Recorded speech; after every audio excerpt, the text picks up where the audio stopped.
wakati baba akipata fursa kidogo anatorokea Mombasa, anakuja kukaa na nyinyi.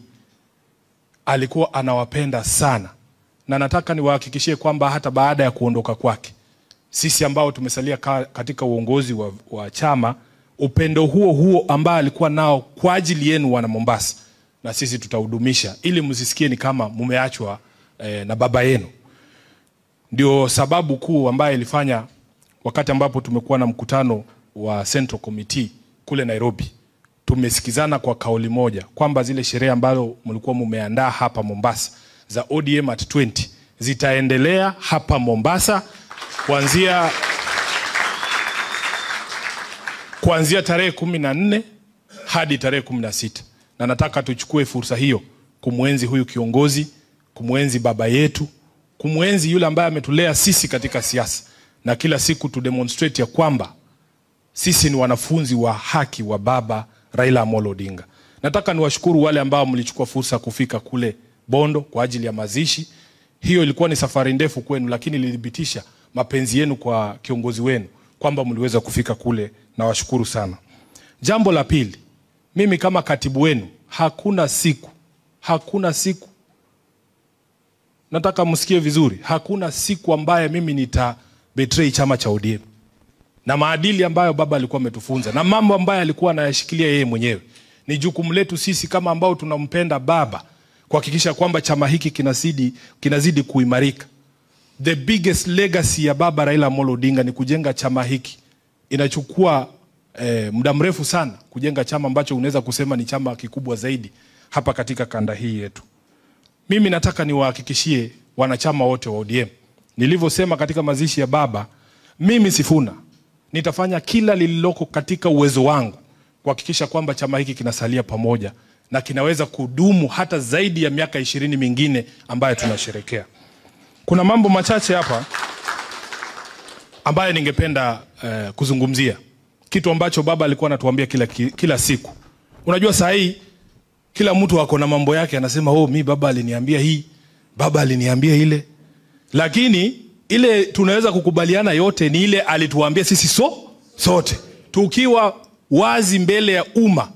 Baba alisema nini? Alisema tunadhifishe chama chetu kwa ajili ya uchaguzi wa mwaka 2027, tuweze kutoa na sisi candidate wa kuchaguliwa mwaka 2027. Hiki chama, mimi ninavyowajua nyinyi, ninavyowajua nguvu zenu, nimewaona bana. Nimewaona nyinyi mkipigana hapa wakati wa chaguzi ndogo kule Malindi, Mheshimiwa Party Leader, ilikuwa ni fujo. Lakini nyinyi ninavyowajua, hakuna jambo ambalo tunaweza wekwa mbele yetu atili tushinde. Mimi najua tukiamua leo hii ya kwamba tunamsimamisha party leader wetu huyu 2027, watu wanaenda nyumbani. Tukiamua tunasimamisha huyu Abdul Swamad, ama deputy party leaders wale wengine wote, tutashinda huo uchaguzi. Mukisema SG wenu wasimame kura 2027, hiyo uchaguzi tunashinda tena mapema. So nasikia kuna watu wanazunguka wakisema ati ni baba pekee alikuwa anaweza kuangusha wao kura. Kuna mjumbe hapa ametuambia mtoto wa Simba ni nini? Simba. Watashangaa sana. Jambo la pili, uhusiano tulioweka na serikali ya UDA.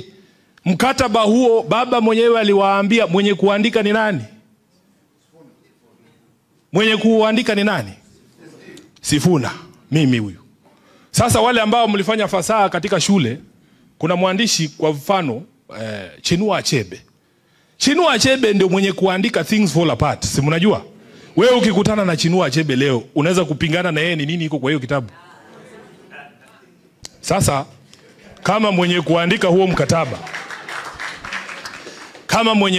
huo mkataba, na ujua na uelewa, najua ulikuwa ni wa nini, najua unasema nini na ni kipi haisemi.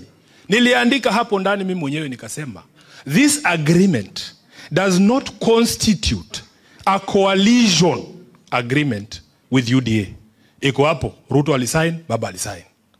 So wengine ambao wanazunguka, na kwa sababu baba alituambia we keep our identity. Mimi rangi yangu ni hii chungwa, symbol yangu ni chungwa. Mnanielewa? We must keep that identity. Wengine wanatuambia ati by elections za November 2027 party leader ati kuna candidates wa broad based. Broad based si chama, na kama si chama haina candidates. Unajua nyinyi mmefanya kazi ya kura hapa. Kuna wamama wakiingia kwenye polling station kama hawajui jina ya candidate, wanasema mimi nataka ule wa ODM. Ukweli ama uongo? Kuna wale ambao hawajui hata candidate na chama, wanasema ile symbol ya baba, ile chungwa, mimi nataka ule wa chungwa. So mniambie kala ya broad base ni gani? Na symbol ya broad base ni gani? Mtu akitoka kule mashinani aseme anataka mtu wa broad base, unampeleka wapi? Hakuna candidate wa broad base. Broad base is not a party. It is not a party. It does not exist anywhere. So what we want us to understand, leaders should not bring confusion to voters. Unless wanataka hawa candidates wetu waanguke kura. Unless umetumwa uangushe watu kura. Pale Magarini tukiingia, tunaingia kama wana ODM, wanachungwa. Rangi zetu zinajulikana, sera zetu zinajulikana, nembo zetu zinajulikana. Ukiona tu chungwa unajua ni nini? ODM. So we don't want people to bring confusion in this election. Jambo la mwisho, uchaguzi wa Novemba tarehe 27 ni wa madiwani na wabunge. Mnajua maeneo bunge yote ambaye kuna hizo chaguzi, si ndio? Hakuna uchaguzi wa urais Novemba tarehe 27. Hakuna uchaguzi wa urais Novemba tarehe 27. Ni madiwani, ma MCAs wetu na wabunge. Kwa hivyo, tunapoingia pale Magarini, nataka kuwaonya wale ambao wanatumia majukwaa ya kukampeinia candidates wetu wa by election kuleta mambo ya two term pale. Na Mheshimiwa Party Leader, hawa wote ambao unaona hapa ni members wa Central Committee. Tuliketi tukasikizana kwamba jambo ambalo halijasikizanwa ndani ya chama cha ODM ni kwamba hatujaamua jinsi ambavyo chama kitaingia katika uchaguzi wa 2027. Na tukasema uamuzi huo ni muhimu sana kuachiwa watu wachache pale juu. Mimi nilitaka kwamba nyinyi grassroots leaders, alivyosema Mheshimiwa Bezimba, nyinyi ndio mtatuambia vile mnataka chama kiingie katika uchaguzi wa 2027. Tunaelewana? Tunaelewana? Kwa hivyo wale ambao wanataka kuleta confusion, uchaguzi wa Novemba ni wa viti wa madiwani, MCAs na MPs. Wewe kama uko na mambo yako ya 2027, ngojea kwanza. Wananchi wenyewe, wanachama wa ODM watatuambia. Na mimi kama katibu wenu nataka niseme baba alitufunza ya kwamba mkienda safari, mkienda kuwinda, mnaenda hiyo safari na watu ambao walikuwa naita like minded. Ukimkaribisha mtu ndani ya ODM, lazima uniambie vile tabia yake na yangu inafanana. Mnanielewa? Sisi ni wanademokrasia. Sisi ni watu ambao tunaamini kwa haki za kibinadamu. Sisi ni watu ambao tunaamini kwa usawa. Sisi ni watu tunaamini kwa haki. Chama hiki haswa hapa Pwani mulikiunga mkono kwa sababu ya kusimamia haki za wananchi. Itakuwaje leo mnawakaribisha watu ambao wanakandamiza haki za wananchi ati na wao waingie ODM? Mmekosa viongozi. Mmekosa viongozi. Kwa hivyo vile ndugu zetu wa Nyanza wao wanasema sisi ni sisi, wao ni wao. Tutatafuta marafiki ambao wana tabia na kama zetu. Hata nyinyi wazazi ambao mko hapa, utakubali mtoto wako atembee na mtu ambaye unajua anauza madawa ya kulevya? Itawezekana? The company you keep, wazungu wanasema birds of a feather flock together. If your feathers don't look orange, please don't come near me. Mimi si wako na wewe si wetu. Mwisho kabisa, kama wana ODM tunahuzunika sana na mambo ambayo yanafanyika kwa nchi yetu jirani hapa. Yani inatupa kumbukumbu ya mwaka wa 2007. Sijui kama mimi unasikia kama mimi vile nasikia. Mambo ambayo tunayaona kule Tanzania ni ya kuvunja moyo sana. Mheshimiwa Party Leader, baba alikuwa na marafiki kule Tanzania. Ndugu zetu wa chama cha Chadema walikuwa marafiki wake wa karibu. Wakati ambapo tunaenda kumpumzisha baba, Vice Chair wa chama cha Chadema, Mheshimiwa John Heche, alikuwa aje Bondo kwa ajili ya kumsindikisha rafiki yake wa muda mrefu. Wale serikali ya Tanzania ilimzuia ndugu yetu John Heche, hakuweza kufika ndani ya Kenya ili kuweza kumuenzi rafiki yake. Na alichukuliwa hapo hapo, passport yake ikachukuliwa. Mpaka kufikia sasa hatujui aliko John Heche. Alishikwa kwa sababu yetu sisi wana ODM, kwa ajili alikuwa anakuja mazishi. Familia yake tunazungumza na wao, wananiambia kwamba John Heche yuko hali mbaya, ni mgonjwa, hajala kwa siku kadhaa, lakini serikali ya dhulma ambayo iko pale imekataa kumwachilia wala kumpeleka kotini jinsi ambavyo sheria zinahitaji.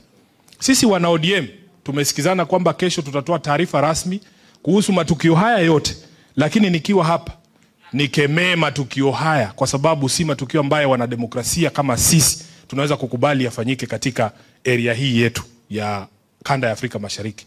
Na nataka niwaonye nyinyi watu. Unajua mnaweza fikiria Tanzania ni mbali sana. Ugonjwa wa corona ulitufunza. Ugonjwa wa corona ulitufunza. Wewe kama binadamu lazima ujue ni nini kinaendelea katika masoko ya kule China ya kuuza kuku na bata.